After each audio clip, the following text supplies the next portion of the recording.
Still to come on Arise America, a year after Superstorm Sandy, how the Jersey coast is doing.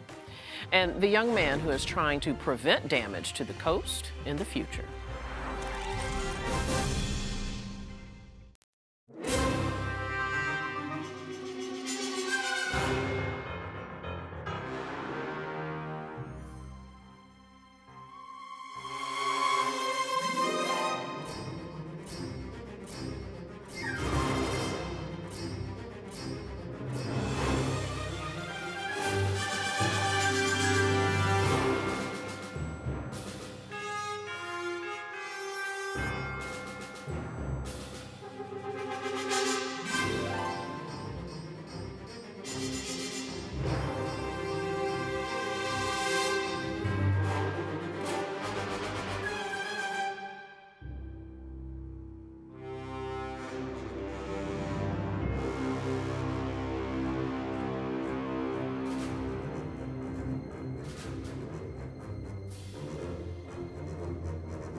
A year after Superstorm Sandy devastated the coast of New York and New Jersey, thousands are still waiting to go home.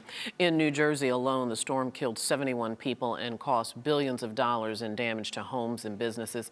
Tens of millions of dollars have been spent rebuilding the state's oceanfront attractions to get the lucrative tourism trade back up and running. But New Jersey Governor Chris Christie's office could not estimate how many storm-damaged homes remain unoccupied. The governor made a round of appearances Tuesday, comforting families and celebrating the state's resilience.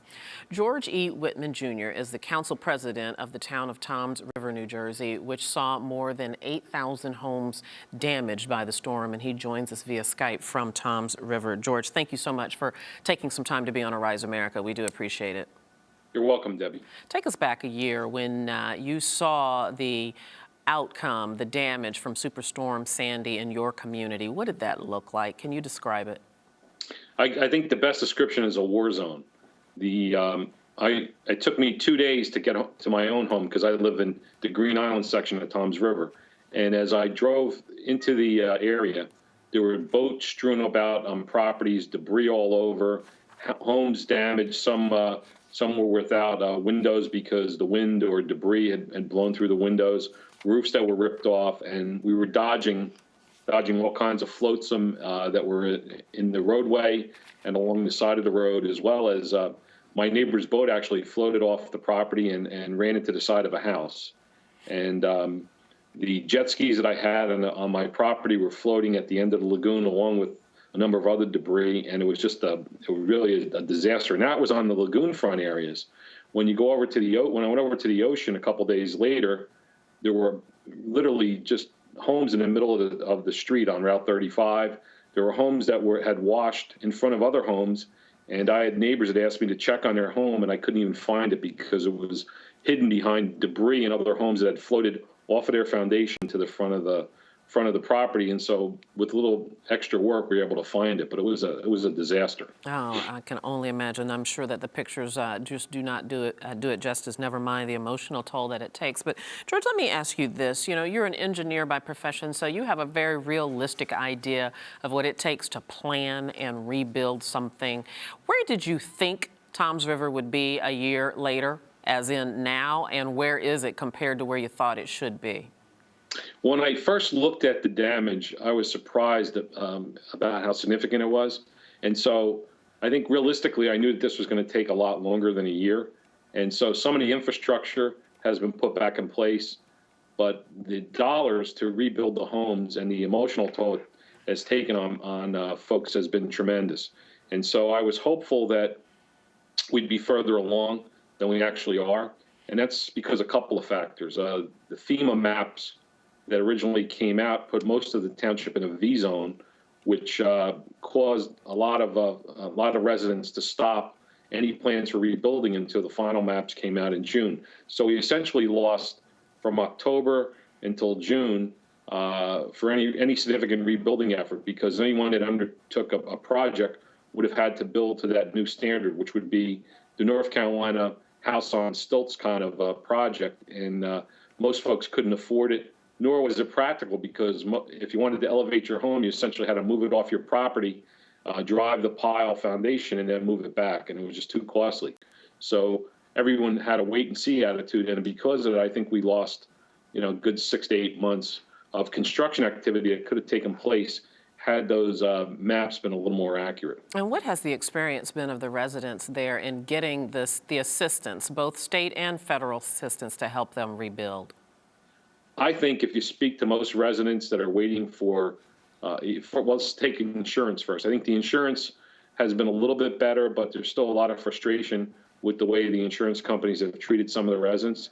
But then beyond that, for folks that had no flood insurance, they're waiting for what they call an RREM grant. And I know of only a handful of folks that actually have received the grant. And I'm personally involved with one of my neighbors trying to get them back into their home. And they had severe damage to their home.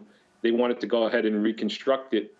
We have all the permits and everything ready to go. They applied for the grant in August, and they've gone to 5 meetings and still haven't heard back whether or not they're going to receive the funds or not. So it's on a very difficult time. I can imagine it's so frustrating too, and you live right there in that community. What about your own family, the house and the houses on your block? What's your neighborhood like? My neighborhood is still basically the way it was almost a year ago, about a year ago. I mean, there's about 35 homes on the street. After Sandy, approximately 7 were occupied full time, and now a year later, we're up to about 10. So there's probably 25 homes, give or take, that are still unoccupied. And that's only on one street. So if you multiply that across the community, you'll find whole neighborhoods where there's 1 or 2 homes occupied on a street, maybe at most, not even 50%. Most of it's around 25 to 30% at max. And that's being very generous. What are the lessons that you've learned through this experience? Well, the lessons that I've learned from the experience is that we needed to really take heed to the warning that the storm was coming and to evacuate. Personally, we evacuated, but there were a number of residents on the street that stayed not in the community, and as a result, they were at the point where they were in serious danger, because I know of one friend of mine that was actually in their attic waiting for the water to recede, and fortunately it didn't go any higher because they wanted to drown. And that was repeated over again throughout the town. Right. There were so many changes and adjustments made after the particularly federal response to Hurricane Katrina, which then affects those who were affected by Superstorm Sandy. So what else needs to be learned on a policy level, on a federal funding level, to make the next time, God forbid, anybody has to go through some devastation like this, to make the recovery easier? Well, I think they have to loosen some of the restrictions on release of the funds. And I understand there's a concern about fraud and a concern about releasing the funds and have them used appropriately. But I think the response could have been fair. And FEMA needs to relax some of the rules in terms of how they fund the emergency afterwards, and waiting the grants that could have, if they had the funds available to them, they could have done a lot more, a lot faster. George Wittman, we're going to stop right there. We wish you all the very best. Thank you so much for your time. Appreciate it. You're welcome.